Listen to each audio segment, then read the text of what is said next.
Hello, this is Dr. Sean Picorni from the Duke University School of Medicine in Durham, North Carolina. Welcome to this educational activity on screening and treating atrial fibrillation in primary care.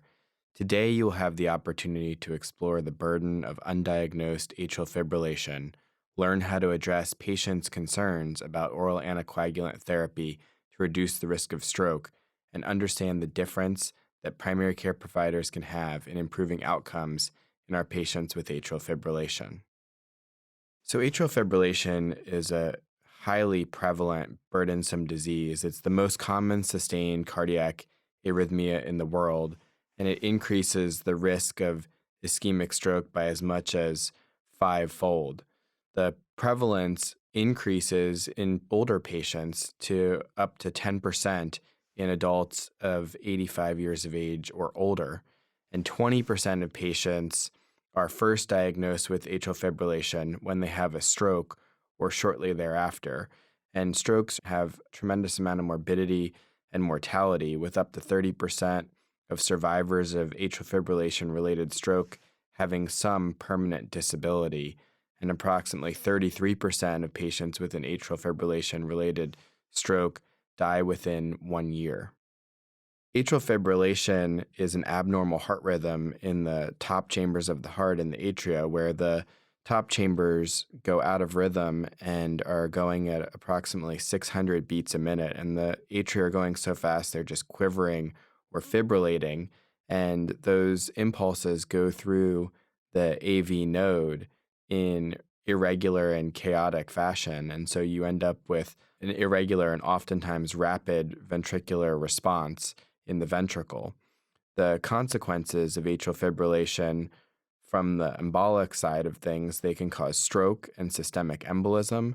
They can also cause hemodynamic effects on the patients. So symptoms, common symptoms include fatigue, shortness of breath, palpitations, as well as heart failure, especially heart failure with preserved ejection fraction, where they're increasingly dependent on their atrial kick, and the diastolic dysfunction has a higher impact on their hemodynamics.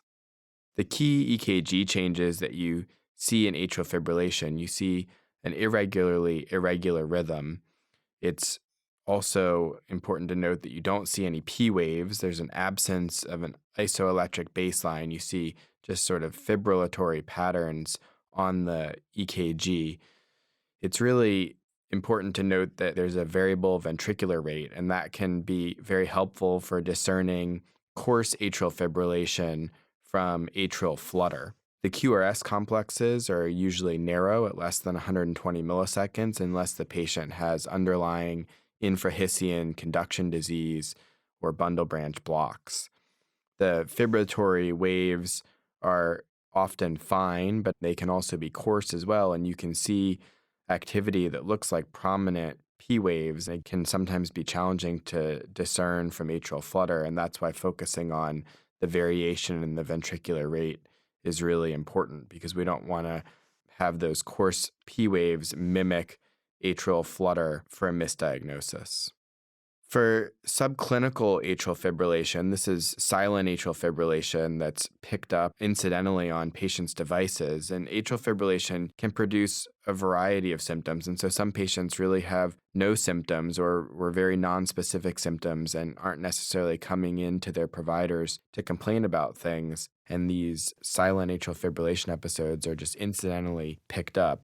And it's important to be able to identify patients with atrial fibrillation even when they're asymptomatic, because stroke can be one of the common presenting symptoms for these patients. So atrial fibrillation is present in 15 to 20% of patients with stroke, and there have been multiple studies of patients with implantable devices that have shown unrecognized atrial fibrillation and also shown an association between those findings and stroke. One of the important studies is the Crystal AF study, which was published in the New England Journal of Medicine.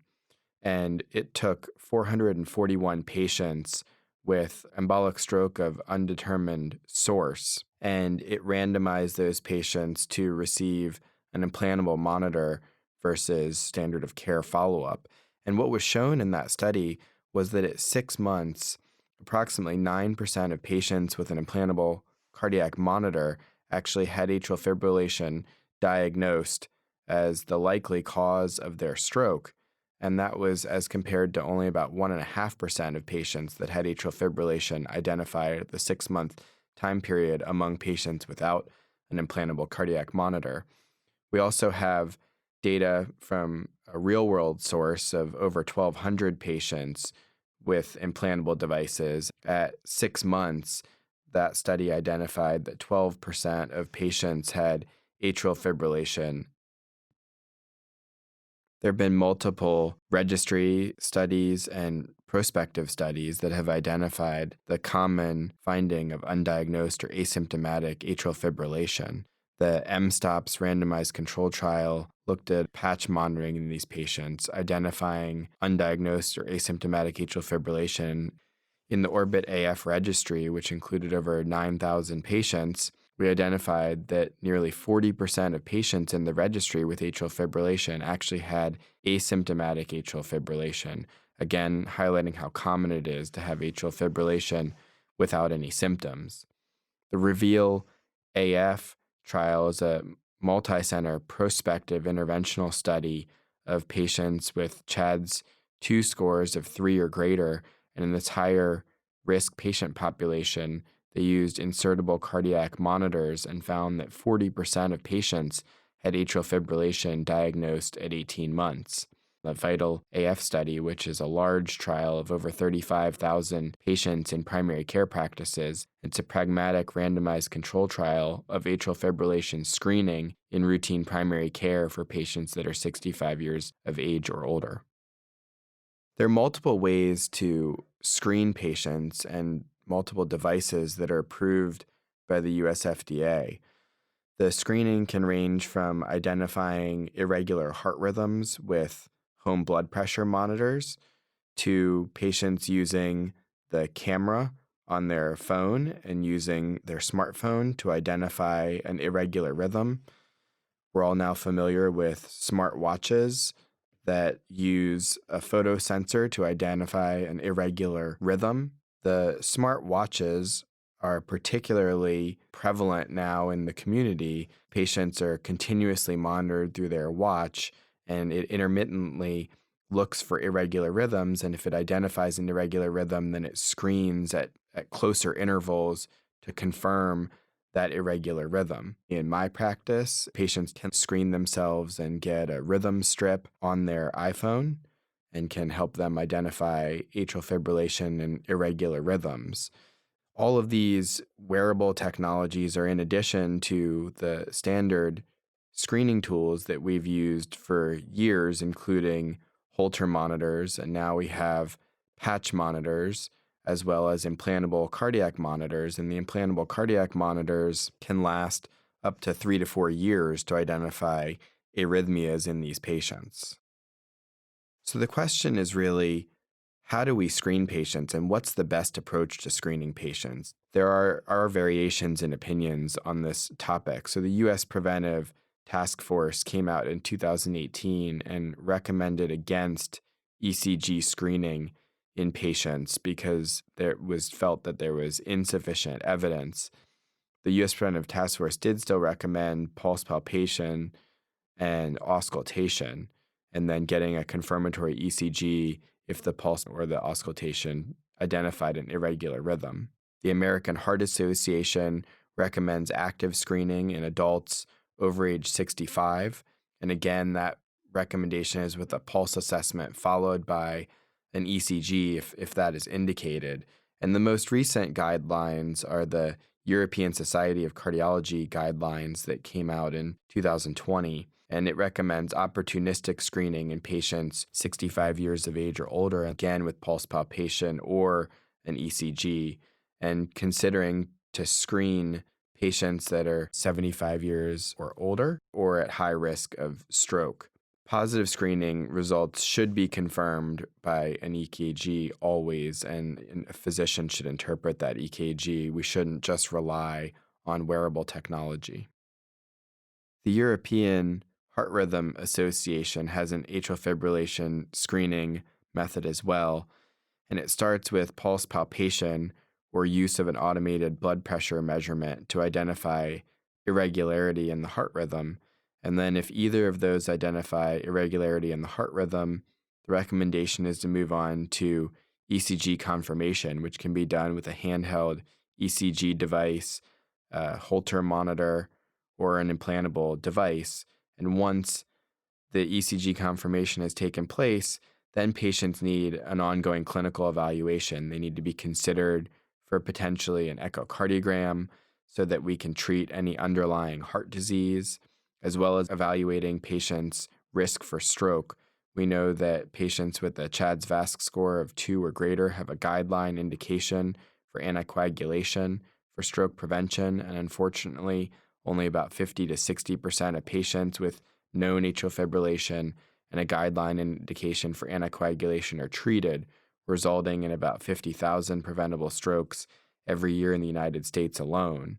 Ultimately, beyond stroke prevention, we also need to be focusing on rate control versus rhythm control and identifying which strategy will be better to help patients manage their symptoms. So when you look at the European Society of Cardiology guidelines, ultimately everything is a risk versus benefit. And so some of the risks behind screening are that abnormal results from screening can lead to anxiety. There can be ECG misinterpretations that could lead to overdiagnosis and overtreatment. And the ECG may detect other abnormalities that may be true positives or false positives that lead to invasive testing and treatment that could result in harm, such as coronary angiography. However, there are a lot of benefits to population screening.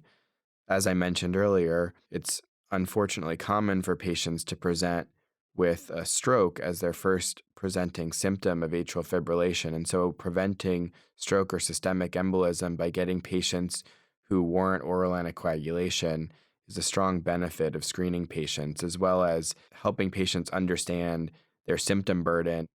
Ultimately, helping patients with education on how to prevent atrial fibrillation is also important. So focusing on blood pressure control and weight loss, and then ultimately getting patients on treatment when they have an indication for an anticoagulant is really critical to managing these patients and something that we really need to be doing in the primary care setting. So the question is, with the mixed recommendations from the guidelines, is ECG screening effective for atrial fibrillation or is it not? There's a recent cluster randomized trial of almost 19,000 patients that found no benefit of opportunistic single lead ECG screening over usual care, which would just be pulse palpation and auscultation. And so does this mean that single lead ECG screening doesn't work? And I think it requires digging into the data a little bit more. So single lead devices were provided in the study to participating practices with training, but no encouragement to perform screening. And so patients had to complete a questionnaire and informed consent form prior to screening as well, which led to some selection of the patient population. And only approximately 11% of eligible patients were screened in the intervention practices, and a lack of financial incentive, screening inertia, and time constraints all likely accounted for the low participation and affected the results. So systematic screening studies that actively encouraged participation result in screening many more patients. So as we think about the ways that we can screen patients and the associated yield, I think the key thing to keep in mind is the longer that we're monitoring patients, the more likely we are to identify atrial fibrillation as an arrhythmia. If you look at single time screening of pulse ECG, we find that the yield is about 1%. And if you do repeated assessments, your yield can go up to as much as 2 to 4%.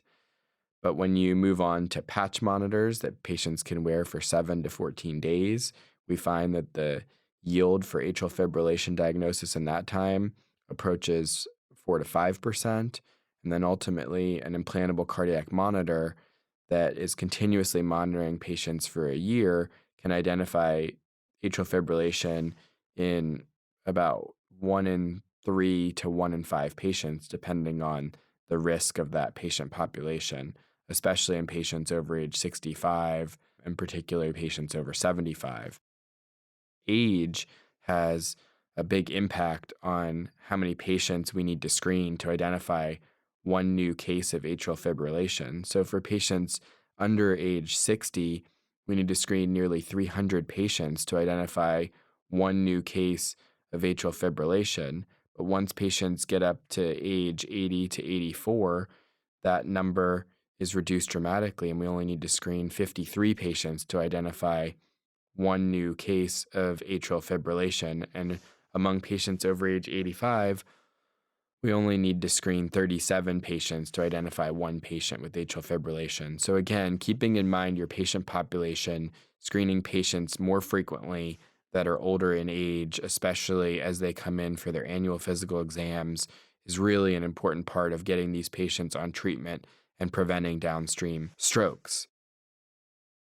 As you think about different tools that you can use to help guide your diagnostic screening and increase the yield further, there was the Stroke Stop 2 study, and that study incorporated the NT-proBNP measurement into the screening algorithm. The data shows that patients with higher BNPs have higher rates of atrial fibrillation irrespective of their CHA2DS2-VASc score. And so when we incorporate elevated NT-proBNP into our screening algorithm and screen patients with ECG screening that have elevated NT-proBNP, then our yield goes up to 4 to 5% for identifying undiagnosed atrial fibrillation.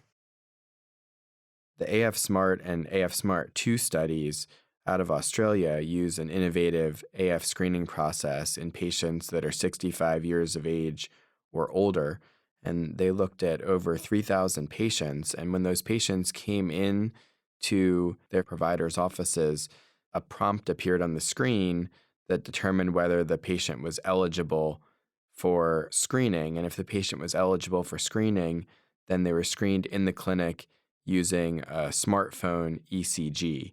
And if the smartphone ECG identified an abnormality, then they had a confirmatory ECG. And so within those over 3,000 patients, about 1.5% of patients had newly diagnosed atrial fibrillation. And the vast majority of these, over 80% of these patients, had a CHA2DS2-VASc score of 2 or greater, which means they had a guideline indication for an anticoagulant. And so these were patients that ultimately needed to get on treatment for stroke prevention. All of these different screening algorithms have been evaluated for cost effectiveness. Looking at the iPhone study in pharmacies in Australia that shows that with different treatment adherences, the cost per year of life saved of the screening tool costs between $3,000 and $8,000. And cost effectiveness has also been looked at for implantable cardiac monitors. And the cost effectiveness really has to do with the probability of the patients having the underlying disease. And so again, identifying patients that are higher risk, patients with a history of stroke in particular, are patients that we really need to be evaluating with implantable cardiac monitors.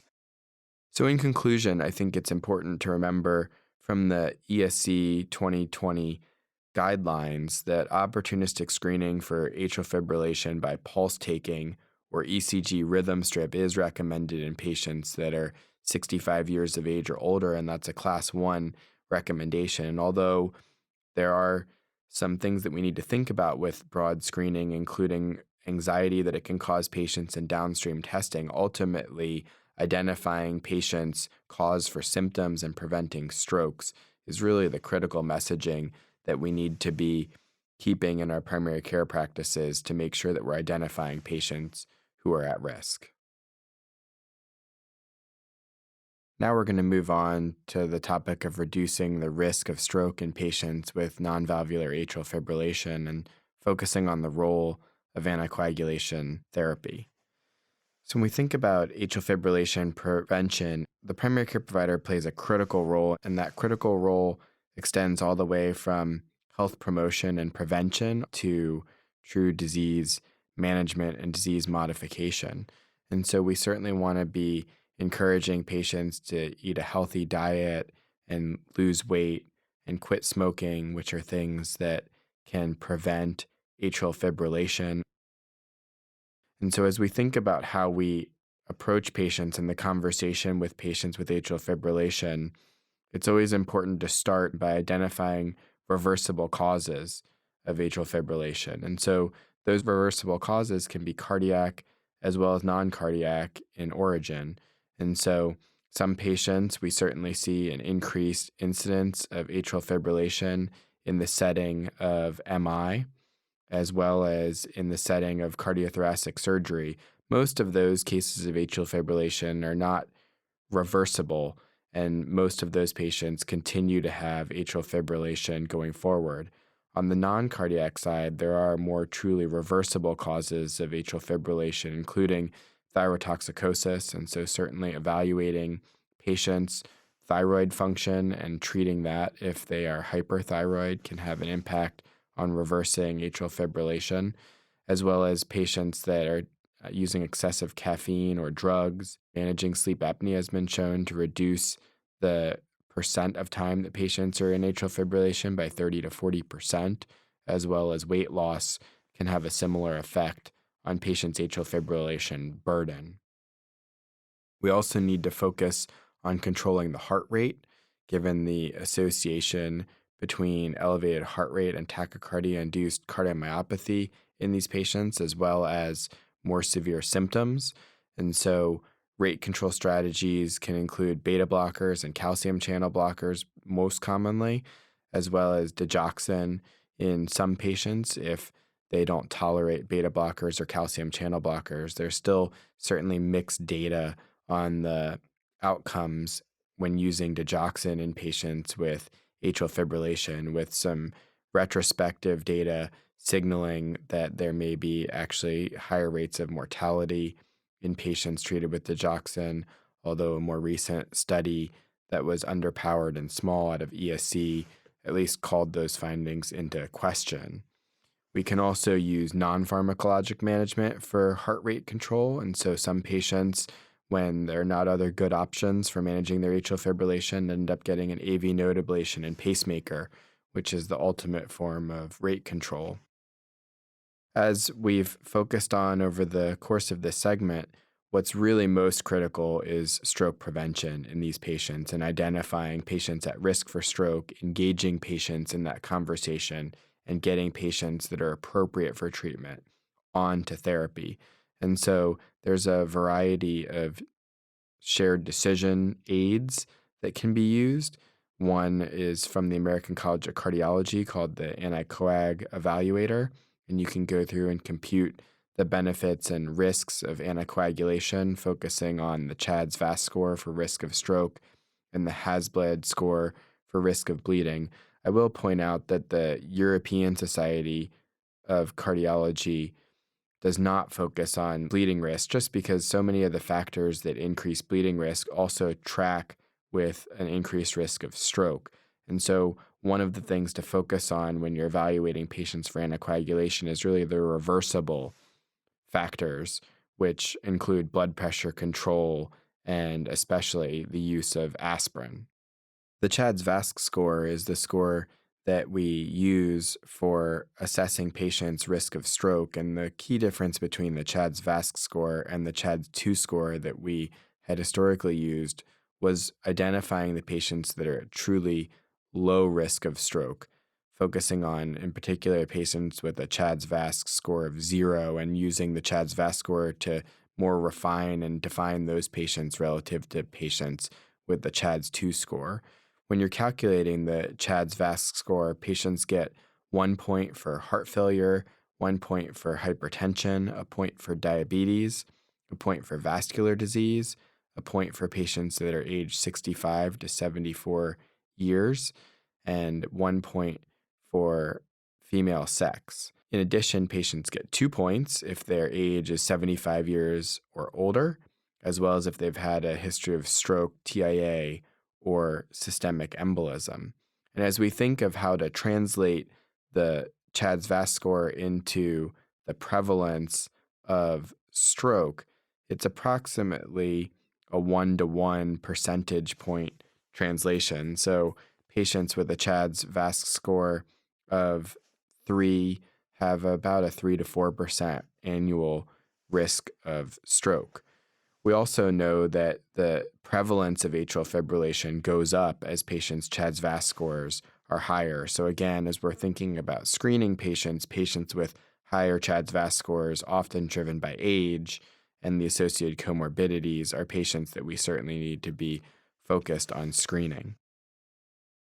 As we think about the current atrial fibrillation treatment guidelines, there are some slight differences between the European Society of Cardiology and the American Heart Association, American College of Cardiology, and Heart Rhythm Society recommendations.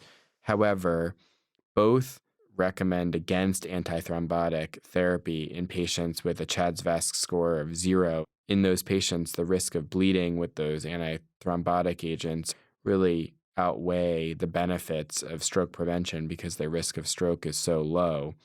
Both sets of guidelines also recommend oral anticoagulation for patients with a CHADS-VASc score of 2 or greater, and the recommendation is to use the DOACs in favor of warfarin. There are slight differences in terms of the strength of recommendation. Regardless, the recommendation is still for anticoagulation in patients with a CHADS-VASc score of 2 or greater. The patients with a CHADS-VASc score of 1, anticoagulation can be considered in that patient population. Certainly for patients with a CHADS-VASc score of 3 or greater, it's a strong class 1 recommendation for anticoagulation with DOAC in those patients. The patients that we do recommend warfarin for are patients with mechanical valves or moderate or severe mitral stenosis. One of the key things to think about in the treatment of patients with atrial fibrillation is, again, this issue of preventing stroke. And the reason that we focus on that so much is that there is widespread undertreatment for stroke prevention in patients with atrial fibrillation, with only about 50 to 60% of patients with a guideline indication for stroke receiving anticoagulation. And this does result in about 50,000 preventable strokes every year in the United States alone. And a lot of times patients will bring up concerns about anticoagulation, and those concerns need to be heard and are valid. And patients might ask why they should take warfarin, why they should think about DOACs versus warfarin. Are they really better? Patients oftentimes will just want to take aspirin. They're worried about bleeding. They think maybe taking a lower dose is safer. We have an abundance of data to really point us in the direction of using DOACs in patients who are at risk for stroke, regardless of the concerns about bleeding. We have a meta-analysis data from 6 different trials that show a 64% relative risk reduction for stroke for patients treated with warfarin versus placebo, and that was across nearly 3,000 patients. And we now have data from over 70,000 patients who have been randomized to DOAC versus warfarin therapy. And what we've found from those landmark trials, the RELY trial looking at dabigatran, ROCKET AF looking at rivaroxaban, Aristotle looking at apixaban, and ENGAGE AF looking at edoxaban, is that the DOACs relative to warfarin have a significant decrease in intracranial hemorrhage, which translates to a lower all-cause mortality, and patients have lower rates of stroke or systemic embolism as well, and lower rates of major bleeding, again, primarily being driven by those lower rates of intracranial hemorrhage. We've looked at comparing anticoagulant therapy versus antiplatelet therapy. In the ACTIVE-W trial, we compared warfarin to a strategy of aspirin plus clopidogrel. and we found that aspirin plus clopidogrel had higher rates of bleeding and did not reduce stroke relative to warfarin. This was particularly true in patients with a high time in therapeutic range. And so for patients that had a time in therapeutic range greater than 65%, warfarin was superior to aspirin and clopidogrel in terms of stroke prevention. When patients had a time in therapeutic range less than 65%, those patients did not benefit with warfarin relative to aspirin and clopidogrel. And so again, when we're treating patients with warfarin, it's really critical to be looking at the time in therapeutic range in this patient population. And for patients that don't have a high time in therapeutic range, to consider especially getting those patients on DOAC therapy. There are a lot of misperceptions about aspirin therapy, and that's really driven by one arm of the SPAF trial. There were sort of an improbable number of strokes in the placebo group relative to the aspirin group. And so all of the perceived benefit of aspirin is driven by that one trial. And even with that perceived benefit, there's again only a 19% relative risk reduction as compared to a greater than 70% risk reduction with DOACs versus placebo. We also know that aspirin therapy does have increased risk of bleeding as well, especially in older patients. It's not as safe of a strategy as we think it is in older patients. When we look at real-world data, we always want to compare that to what we've seen in the trials, and this is data from over 400,000 Medicare patients, where we look across warfarin and the DOACs and found that there was a trend towards a lower rate of thrombotic stroke in the DOACs relative to warfarin patients. There were also similar rates of major extracranial bleeding across all of these medications, with the lowest rate of major extracranial bleeding in patients with apixaban. One of the things that a lot of patients and providers are concerned about is risk of falls. And so it's important to know that when we model this out, on average, patients need to fall approximately 300 times in a year for the risk of warfarin with falls to outweigh the benefit. Each patient needs to be taken into consideration with their individual risks. But we have data from the Aristotle trial that showed that even among patients that have falls, that apixaban had lower rates of intracranial hemorrhage and death relative to warfarin. So even among patients that do have falls, treating those patients with DOAC is favorable.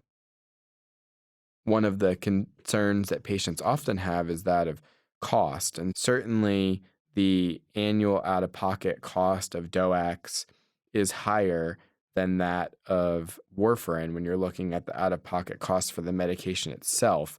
But this is offset by lower rates of hospitalization, less frequent outpatient visits and pharmacy visits and lab visits that are seen in the DOACs relative to warfarin. As we think about treating patients with DOACs, one of the critical principles that we really need to focus on is the appropriate dosing of these patients. And so we don't want patients to be treated with off-label dosing, either underdosed or overdosed. In real-world data, nearly 4 in 10 patients are being treated with an off-label reduced dose of DOAC, and what that translates to is worse outcomes for these patients. It's really important to make sure that we have the appropriate dose of DOAC when we're treating patients with these medications. We know that patients that are underdosed or treated with the low dose of DOAC inappropriately actually have higher rates of mortality relative to standard dosing. The guidelines really highlight the importance of shared decision-making, and I think this is a critical thing that we need to engage our patients with. There have been a number of studies that have shown that providers are very concerned about the risk of falls, the risk of bleeding. When you talk to patients most often are concerned about the risk of stroke and are less concerned about their risk of bleeding. And so this is why it's so important to engage patients in decision making and make sure that we understand their preferences. A feasibility trial looked at shared decision making, and we can basically provide patients information in terms of quality adjusted life years, looking at what the benefits of anticoagulation are. And when this type of model was used, we found that there were a meaningful number of patients who actually ended up changing to anticoagulation who were not previously anticoagulated as they gained a greater understanding of the value and importance of that to their long-term goals. We know that patient-reported involvement in the treatment of atrial fibrillation is impacted by shared decision-making. And so patients that are engaged in shared decision-making understand their options better for anticoagulation therapy. They tend to understand what the risk of stroke is. They understand what atrial fibrillation is. Ultimately, they also understand what their treatment options are for atrial fibrillation, including around rate versus rhythm control, as well as prevention of stroke. The SDM4A-FIB trial is a shared decision-making trial using a shared decision-making tool in a randomized controlled trial of 942 patient encounters with over 200 clinicians. And this is, at least to date, probably the largest shared decision-making trial that's been conducted. The conversation aid improved several aspects of this shared decision-making quality and clinician satisfaction. There was no effect on treatment decisions or encounter duration, but participants in the study were particularly competent about implementing shared decision-making compared with those in previous studies. There may have been selection bias that occurred as clinicians chose whether or not to enroll their patients within this shared decision-making trial. And so, although the shared decision-making aids haven't been shown to reduce the duration of visits, they certainly seem to improve patient satisfaction. And I think that as we learn more and study these tools more in greater detail, we'll be able to show that they improve the quality of decisions that patients are making. And obviously, strokes and atrial fibrillation have, as we talked about, profound morbidity and mortality.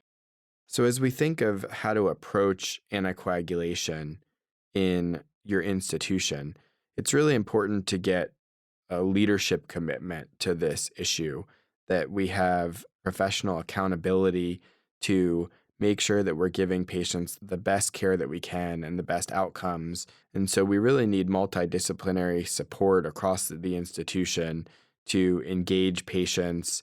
We need to really provide measurement and feedback tools to make sure that we're treating patients appropriately. The AHA Get With the Guidelines AFib program is an example of a measurement and feedback tool that is available and has been shown to increase the treatment rates. So in conclusion, atrial fibrillation is a very common but under-recognized condition. In patients with undiagnosed atrial fibrillation, it can cause severe strokes. Several different screening devices are available that can be used to screen older adults for atrial fibrillation. Primary care providers clearly play a critical role in stroke prevention, especially when they take specific actions designed to reduce the number of undiagnosed and undertreated cases of patients, both in terms of screening and in terms of initiating anticoagulant therapy. The DOACs, administered at appropriate doses, reduce the risk of all-cause mortality in patients with atrial fibrillation and are safer and more effective, as well as easier to use than warfarin. We know that shared decision-making may improve patient knowledge and adherence to anticoagulation therapy, and there are several ongoing studies in this area. With that, I'll thank you for your participation. I hope that you have found today's presentation to be helpful. We appreciate your time and attention. This activity has been jointly provided by Medical Learning Institute, Incorporated and PVI, Peer Review Institute for Medical Education.